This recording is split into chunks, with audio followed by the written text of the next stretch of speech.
Boa tarde, galerinha do sexto ano, tudo bem com vocês? Aqui é a professora Elisângela. Iremos iniciar agora a nossa aula de ciências.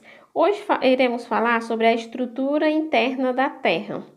Pois bem, ela é dividida em camadas, que nós chamaremos de camadas terrestres. Nós teremos aí a crosta terrestre, o manto e o núcleo.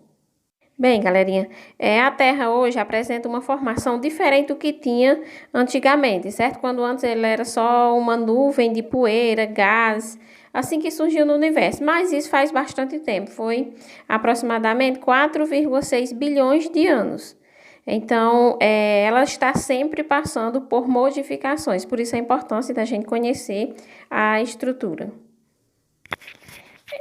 Aqui nós temos a crosta terrestre, né? Ela vai ter aproximadamente de 5 a 90 quilômetros, se considerarmos aí, se for dividida em duas, em crosta oceânica, que é a mais fina, e também em costa continental, que é a mais grossa, a mais espessa.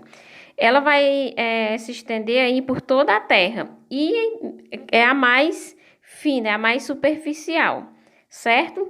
Também, gente, é na crosta terrestre que nós encontramos o solo, as estruturas responsáveis tanto pelo crescimento, como também pela sustentação das plantas e dos demais seres vivos. Teremos também o manto, que fica abaixo da crosta. Encontramos uma camada mais espessa, vai ser formada em partes por rocha derretida e em partes por rocha sólida, certo? A parte mais rígida do manto, ou seja, o manto superior, é unido à crosta terrestre, que é o que nós denominamos de litosfera. A temperatura nessa região é bem elevada, ou seja, são bem altas, atinge mais de 3.000 graus Celsius. É por isso que parte das rochas se derrete e dá origem aí ao magma. O magma, pessoal, é aquele material pastoso, que fica como se fosse boiando, certo? Em estruturas rochosas. Que daí a gente vai ver as placas tectônicas. Por fim, chegamos à região central, com aproximadamente 3.400 quilômetros de espessura. A temperatura no núcleo é muito alta, então chega a cerca de 6.000 graus Celsius. A sua composição química é de ferro e níquel. O níquel é aquele material que é feito as moedas, certo? Vai ser dividido em duas partes, em núcleo externo e o núcleo interno. No núcleo externo, a composição é feita a partir do ferro e do níquel derretido. No núcleo interno, apresenta uma composição química do ferro e níquel sólido. Então, qual a diferença de um para o outro? Por quê? No externo é líquido e no interno é sólido. Pronto, agora a gente vai ver a Pangeia e a deriva continental. Então, se você vê aí na imagem, antes a Terra não era tão dividida, os continentes não eram tão divididos. Com o passar do tempo, foi acontecendo mudanças, foi acontecendo esse afastamento aí, que alguns físicos explicam como aconteceu esse afastamento, chegando a organizar aí hoje o que encontramos hoje, certo? Os continentes de hoje. Essa teoria ficou conhecida como deriva continental ou tectônica das placas. Por quê? Porque isso acontecia de acordo com o movimento das placas tectônicas, certo? Então, de acordo com o afastamento das placas, o continente foi se afastando e se dividindo. Então, daí nós tivemos a Pangeia e a deriva continental. Vamos compreender aí como acontece os movimentos das placas tectônicas.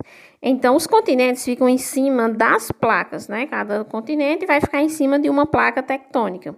Então, aí essas placas interagem umas com as outras, se movimentando continuamente. Ela vai fazendo esse movimento.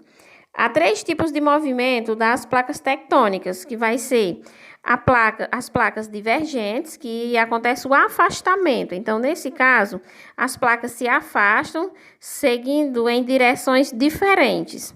Desse modo, vai ocorrer aí a liberação do magma, que se resfria e dá origem a novas rochas. Então, as rochas também, a origem das rochas está ligada aos movimentos das placas tectônicas. Aí nós teremos as placas transformantes, que acontece através do deslizamento lateral. Então, as placas não colidem, elas vão se afastando, vão se deslizando entre si, certo? O terceiro e último movimento são... Bem, galerinha, quando ocorre o choque das placas tectônicas, então aí nós teremos os tremores de terra que vai dar origem aí aos terremotos. Esse fenômeno não pode ser visto com muita antecedência, já que é um movimento da própria placa. Mas aí tem como prever, né, de certa forma fazer uma previsão através das ondas sísmicas. É usado um aparelho, que é o que nós chamamos de infógrafo, que ele vai apontar em um local onde tem esse tipo de atividade. Quando ocorre aí esse choque dessas placas,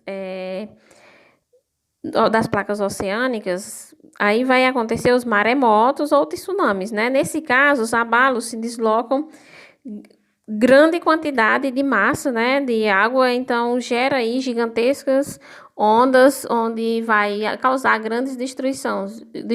Vocês percebem aí na imagem que... Imagine aí toda essa água chegando na nossa cidade, como seria, né? Então, os tsunamis causam muita destruição.